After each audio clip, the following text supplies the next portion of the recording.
Sofa మీద వేసి బెడ్రూమ్లోకి వెళ్ళి ఏడ్చుకుంటూ పడుకో. తండ్రికి ఏం అర్థం కావట్లా. తల్లి వచ్చింది, ఏమైందయ్యా? ఏం లేదు, వెళ్తుంది. ఎక్కడికి వెళ్తున్నావు అన్నా. అన్నీ కావాలి, అన్నీ అనుమానాలే, నా మీద అంత అంబనమ్మకం ఉన్నప్పుడు నన్ను ఎందుకు కన్నారు, ఏమేమో మాట్లాడుతుంది. తండ్రికి అర్థం కావట్లేదు అసలు.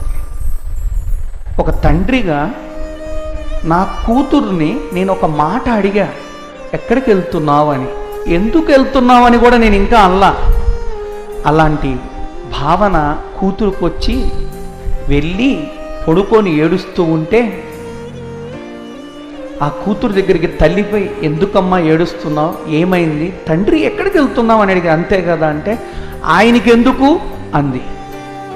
ఏమి ఆయనకెందుకు? అప్పుడు తల్లి 3 మాటలు చెప్పింది. ఆయన ఎందుకు అనే స్థితి ఆయనది కాదు.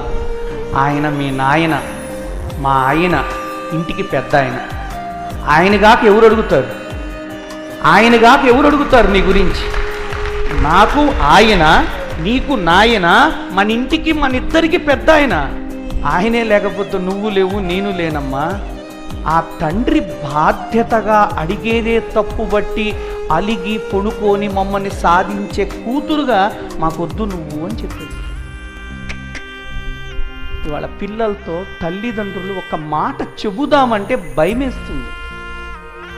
ఏం చెప్తే ఏమవుతారో, ఎలా ఫీల్ అవుతారో, ఎలా చిన్నబుచ్చుకుంటారో, ఎక్కడ తప్పు పడతారో, ఎక్కడ వాళ్ళని వాళ్ళు ఏం చేసుకొని జీవితం అంతా బాధపడే సందర్భాలు తెస్తారో అని. పాపం తండ్రి బయలుదేరి హాస్టల్కి వచ్చాడు. కుమారుడికి ఎక్కడో గ్రామంలో వ్యవసాయం చేసి 4 డబ్బులు తీసుకొని ఇచ్చిపోదామని. కుమారుని పలకరించి వాళ్ళ అమ్మ వండి ఇచ్చినవన్నీ ఇచ్చాడు.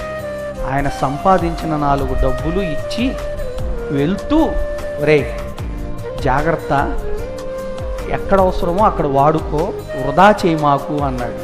అంతే, నాకు ఇప్పుడు అవసరం లేదులే, తీసుకెళ్ళిపో.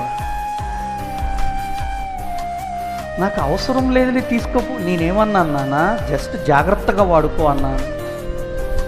అంటే అపార్థంగా భావించడం ప్రతి మాటని. నువ్వు ఏం చేస్తున్నావో అది నీ కోసం చేస్తున్నావు, కానీ నీ తల్లిదండ్రులు ఇవాళ ఏం చేస్తున్నారో వాళ్ళు మీకోసమే చేస్తున్నారు. నువ్వేం చేస్తున్నావో అది నీ కోసం చేసుకుంటున్నావు, కానీ తల్లిదండ్రులు ఏం చేస్తున్నాయి మీకోసమే చేస్తున్నారు. ఆలోచించట్లను. సే ట్రై టు థింక్. ఇవాళ ఎంటర్‌ప్రెన్యూర్‌షిప్, ఉద్యోగము, ఏదో రావాలి, ఇవన్నీ వస్తాయి. తండ్రి ఇంటికి వచ్చాడు,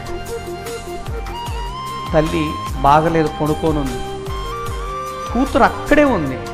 అలా లెగిసి, నాన్న మంచినీళ్ళు తాగుతావా అన్న ఒక్క మాట కోసం ఈ భూమిపైన ఎంతమంది తల్లిదండ్రులు ఎదురు చూస్తున్నారు ఇవాళ.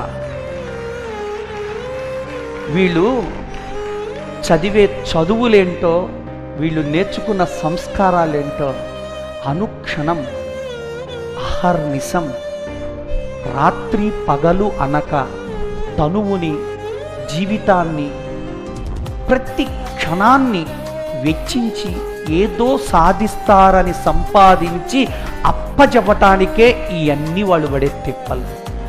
వాళ్ళకే కావాలి అంటే ఇప్పటి వరకు ఉన్నాయి చాలు. అందుకే విద్యార్థులు కొంచెం జాగ్రత్తగానండి. ఈ ప్రపంచంలో నువ్వు ఎన్ని జయించినా జయించకపోయినా, ఏది సాధించినా సాధించకపోయినా, తల్లి తండ్రుల హృదయంలో మంచి స్థానాన్ని సంపాదించండి. మీ ఐఏఎస్ మాకొద్దు, మీ ఐపీఎస్ మాకొద్దు, మీ డాక్టర్లు మాకొద్దు, అవన్నీ తర్వాతే.